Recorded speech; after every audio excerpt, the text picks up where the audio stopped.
Assalamualaikum warahmatullahi wabarakatuh. Kabajamtoota hordoftoota keenya jala jirtu baga jiraatanii isiniin jedha. Jireenyi akkam maal fakkaata? Har'a warri Dubaayin argin Dubaayin isin agarsiisa. Dubaayin isin goomanya'aan isiniin jedha. Kottatee ilaalaa.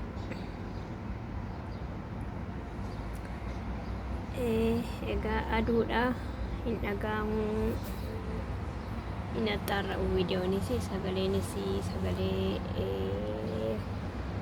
bakkeetu dhaga'ama.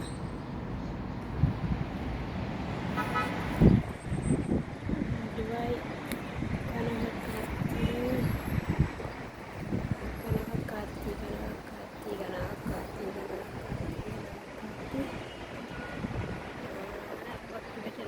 bakka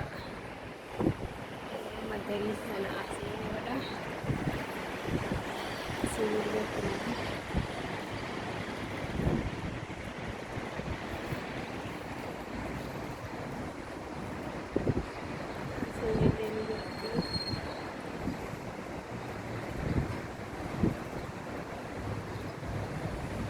Egaa aduun yoo dhufee amma atireen ga'uudhaan inshaallah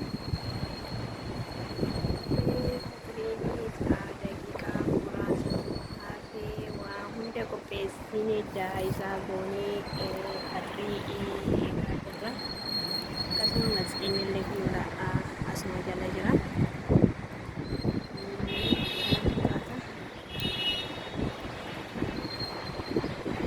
Kana fakkaatti isiniin jedha. Egaa obboleeyyan keenya Ramadan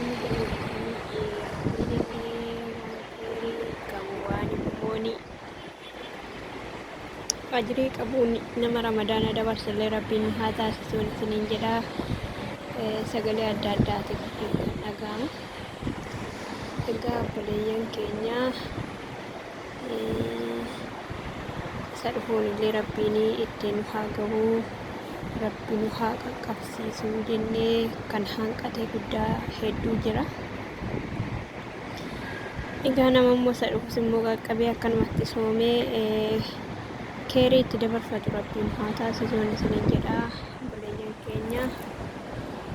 Egaa walaa jajjabeessinuun isiniin jedha, waan keerri irratti walaa gargaarru sharriirraa of hanqisanuun isiniin jedha.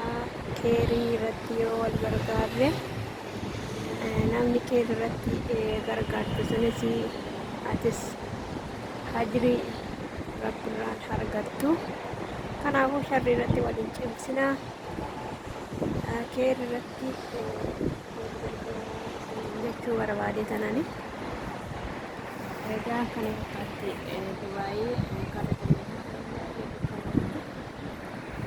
gaaddisa irra bu'ee jira. Bakka kun immoo shamsii jira, aduu jira. Kanaafi kana fakkaatti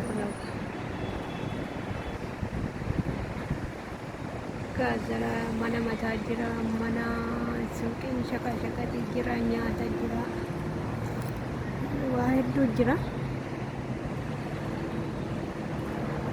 Akkasuma egaa inni kunillee isaa baay'ee guddaadha. Ani gimmaasha isaati kan inni isin sawaraa jiru. Kana fakkaatti.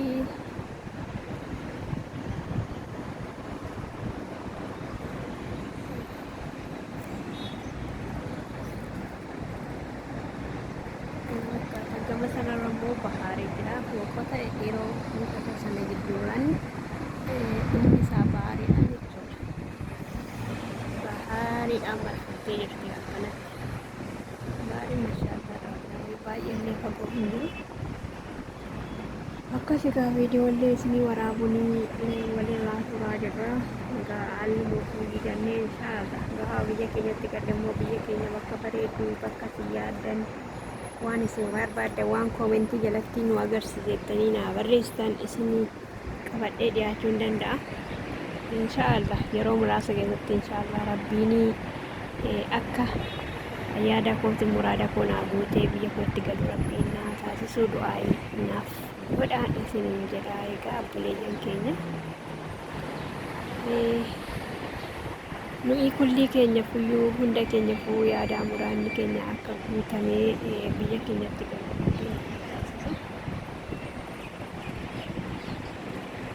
Kan akkasiiti wal jajjabeessaa walaa jajjabeessinuu. Asumaan immoo Dubaay illee iddoo addaa nuti jira.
Turtii gaarii godhaa asii warri bashannanuu barbaadan bashannana magariisni illee ni jira kanaa olitti bakki isaa bakka bashannanaati kan baay'ee guddaa fi baay'ee basaa ta'edha.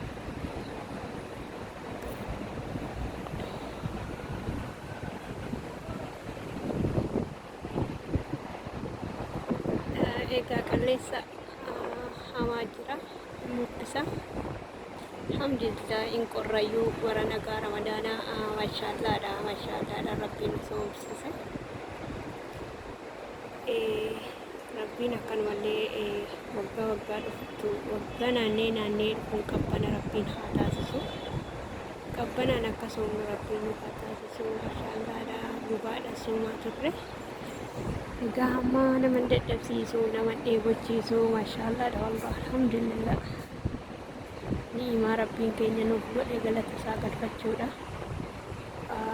Otoo yeroo duratti ta'e yoona diinii kana keessa yaani gubaa isaatiif karaan dhaabannu hin jiru.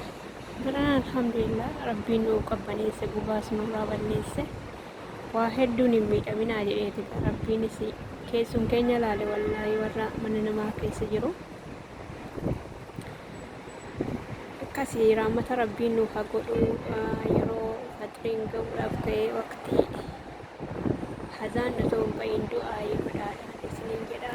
Waan ni jettan kadhadhaan isiniin jedha. Viidiyootaan tun akka walitti deebi'utti turtii gaariin isiniin jedha. Nagaanaa ta'a.